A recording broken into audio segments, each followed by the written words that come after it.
up, it's Cinema Shogun here, and we have been talking a lot about the train derailment in East Palestine, Ohio. Mind you, this train derailment occurred on February 3rd. Since then, we have been given all types of assurances from the government, from the EPA, from other various agencies, all saying that the area is safe. They were conducting test after test after test.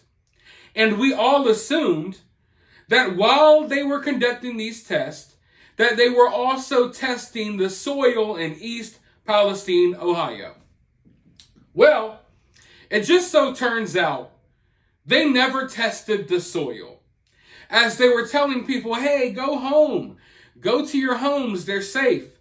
As they were telling people, hey, you can drink the water, it's safe. As they were telling people, hey, you can breathe the air, it's safe.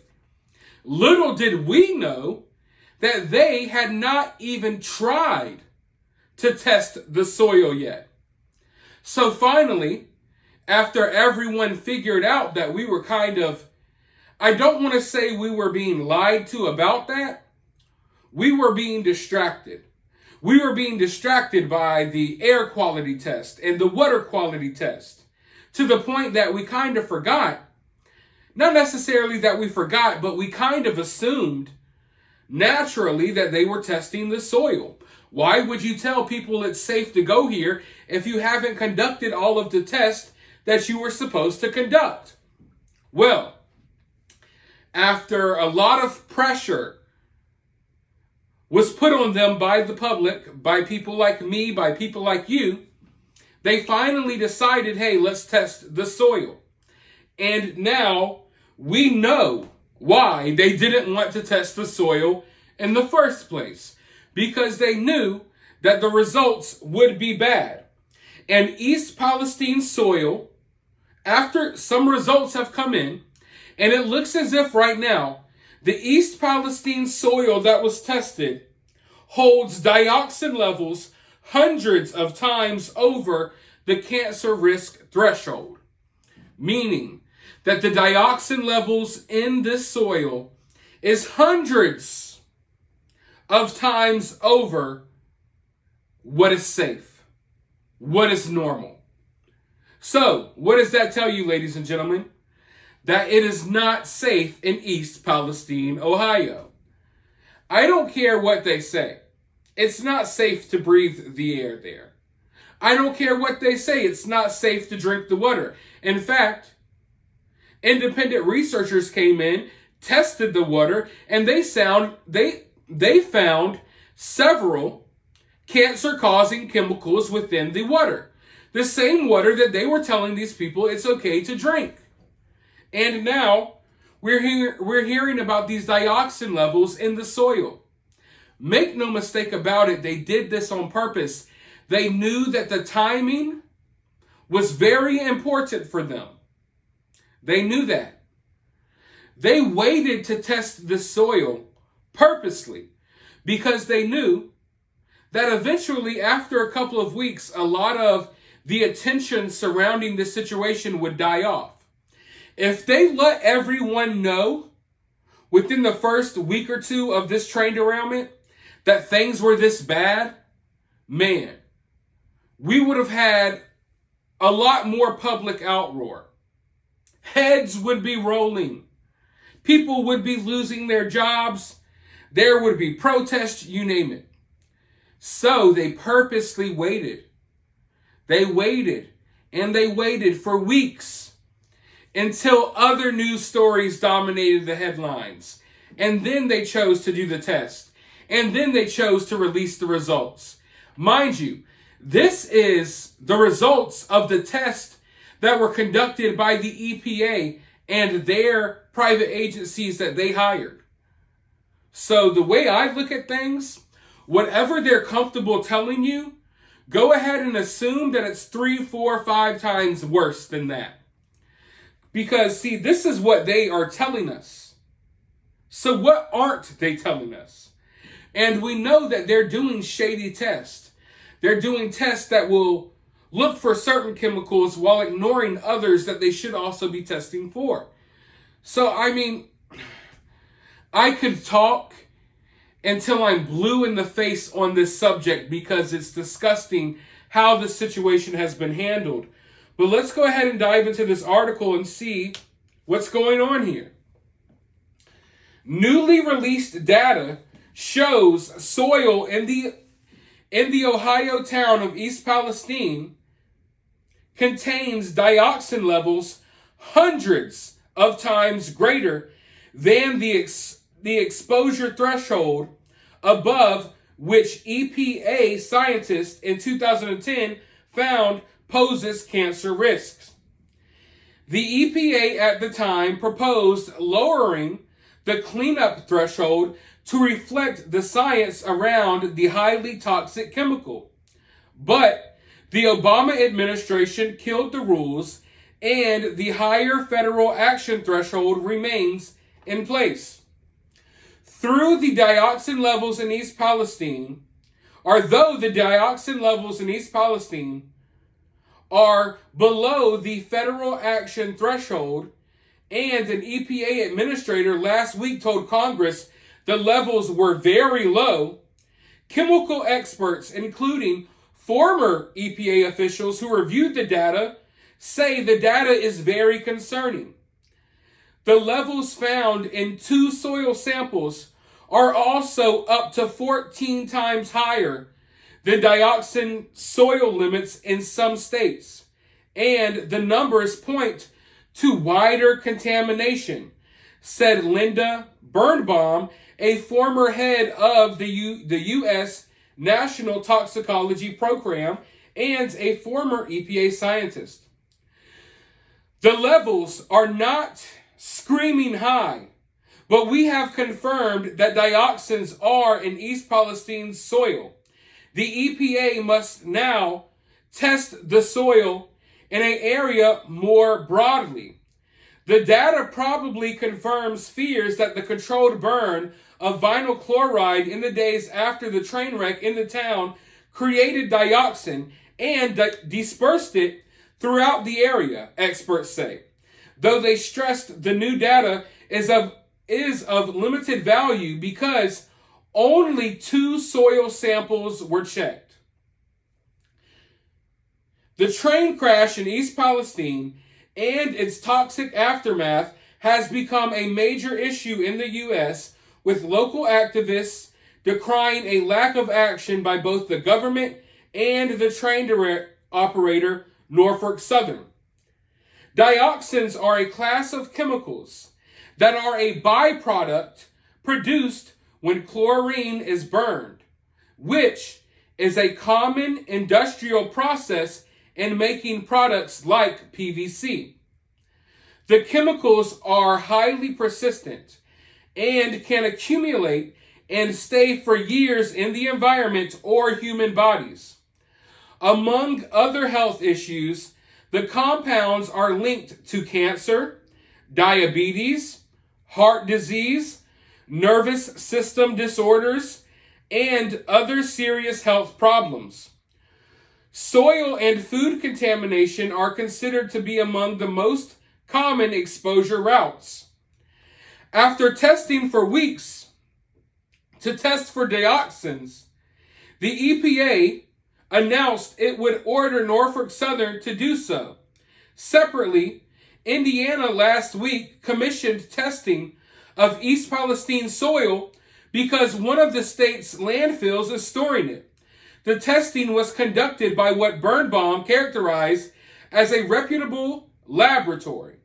Let's pause there right quick. I want to pause there for just a moment because there's something that I would like to talk about here. The soil that they've tested so far, I want you all to understand how sorry these people are. 2 soil samples. They have tested a measly 2 itsy bitsy soil samples. In all of these weeks since this derailment, they managed to test 2 itsy bitsy soil samples. Mind you, they're not even testing the soil that's further away that is also contaminated. Mind you, I don't believe the results of these tests. I believe that it's far worse than what they're telling us. Because they've lied to us countless times in the past, and they've lied throughout the duration of this entire situation. They have lied again and again and again. We catch them in their lies, they lie again. And the crazy part is there's no repercussions for this.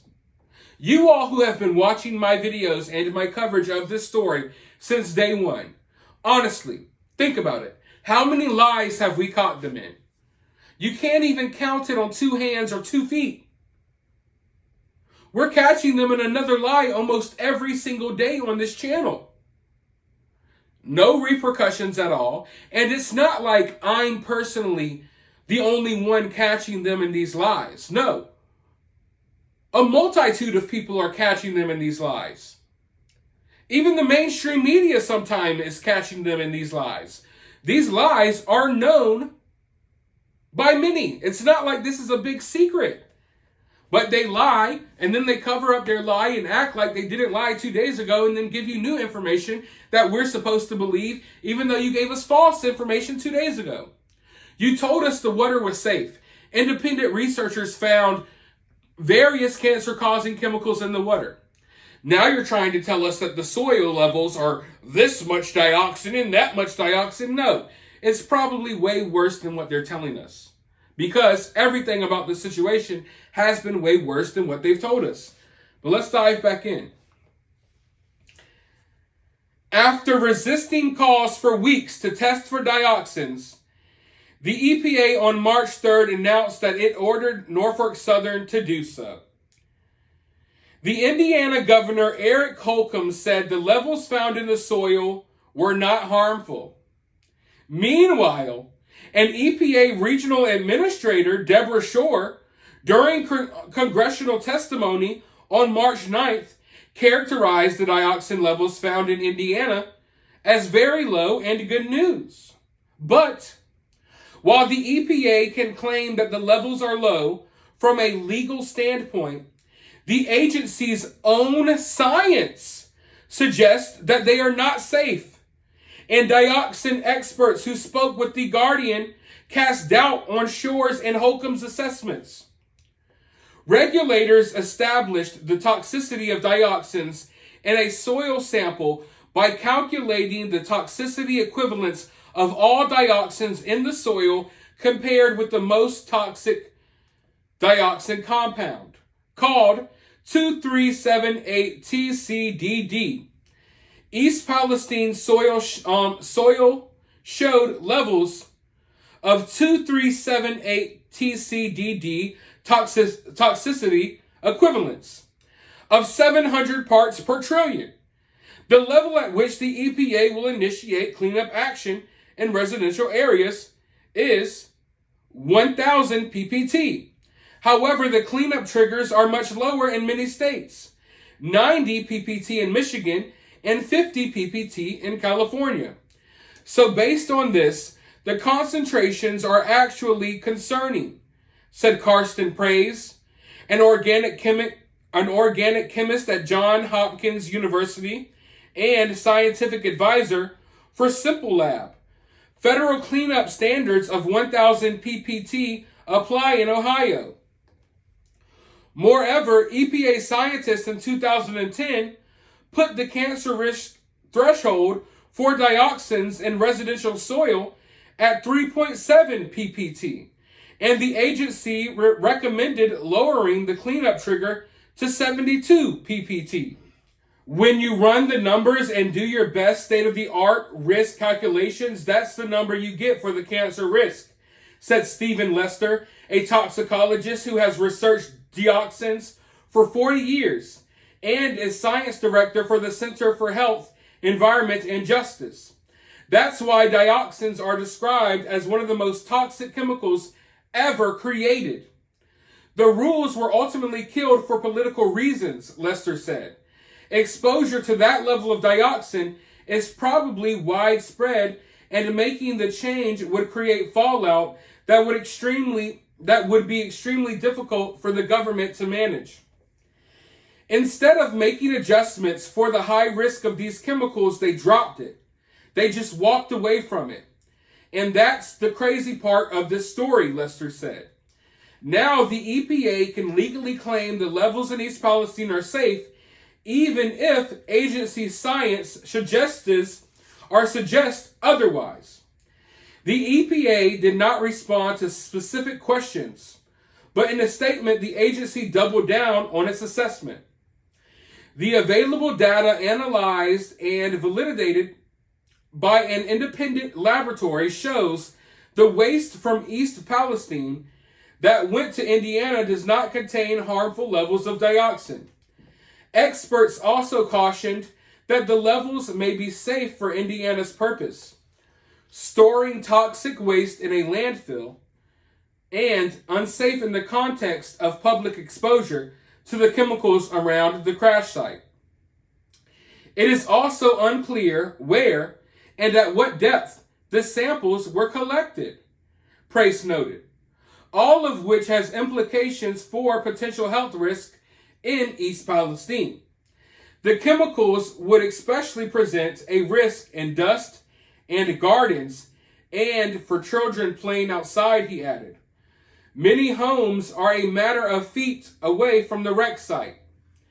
My main concern is this reflective of the level. Is this reflective of the level in the area in East Palestine and of the levels individuals who live near the rail are exposed to? I certainly wouldn't be comfortable living there. Moreover, if the soil that Indiana tested had been shipped to the state in a truck or train car, then it was mixed with other soil and probably diluted, which can make the soil appear safer than it is and would conceal hot spots on the ground. She noted the results revealed a wide range of dioxins, which suggests the chemicals were created in the vinyl chloride burn. Though dioxins are often present throughout the environment at low levels, especially in industrial areas like East Palestine, background profiles are usually limited to fewer types of dioxins. In 1980, the EPA forced the evacuation of Times Beach in Missouri, when dioxin levels exceeding 1,000 ppt were found in the soil after the chemicals were sprayed on the town's roads to prevent the spread of dust.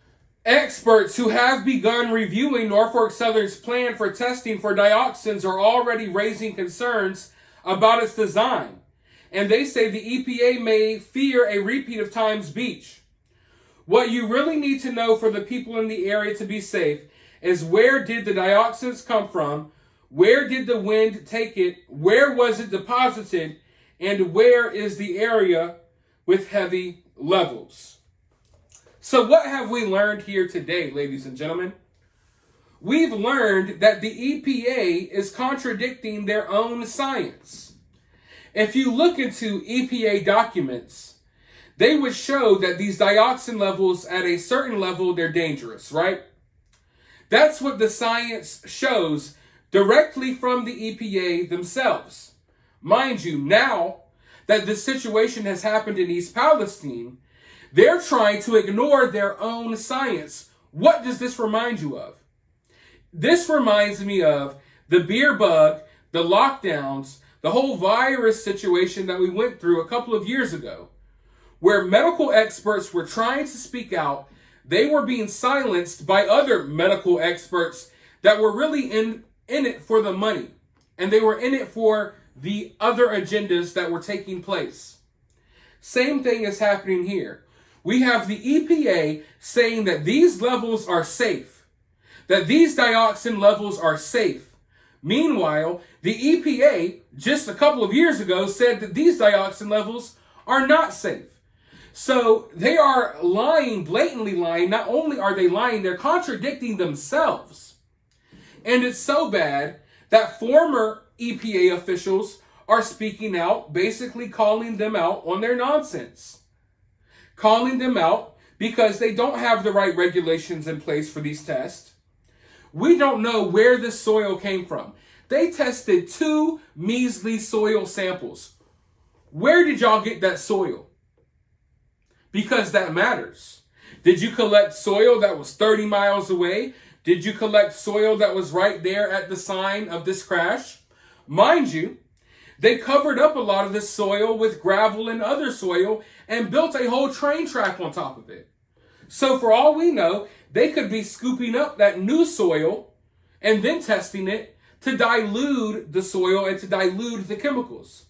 Also, when they put these soils in the backs of trucks and trains, that's diluting it as well. So we're never going to get honest answers. We're going to get lies. And like I said, whatever they feel comfortable telling you, go ahead and assume that it's much worse, because that's the reality of the situation.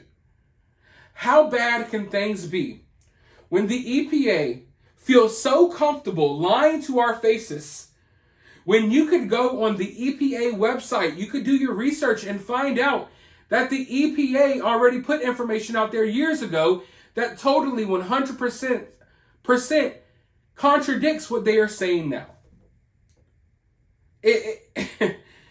I would say it's mind-blowing, but nothing really surprises me in today's world. But they're that confident in lying to the American people because they know the majority of the American people are going to go about their day and they're not going to worry about this. They'll listen to whatever they're told.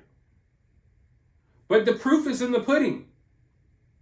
And when you have the EPA contradicting themselves, that should make you worry, because it shows you the levels they will go to cover this up and the levels they will go to defend our government.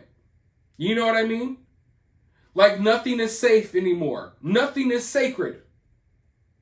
They don't even follow their own rules and regulations. They are defying their own science and acting as if their own science isn't legitimate, because now they want a new science that fits their agenda. And that's why I have trouble trusting our government. I have trouble trusting medical professionals.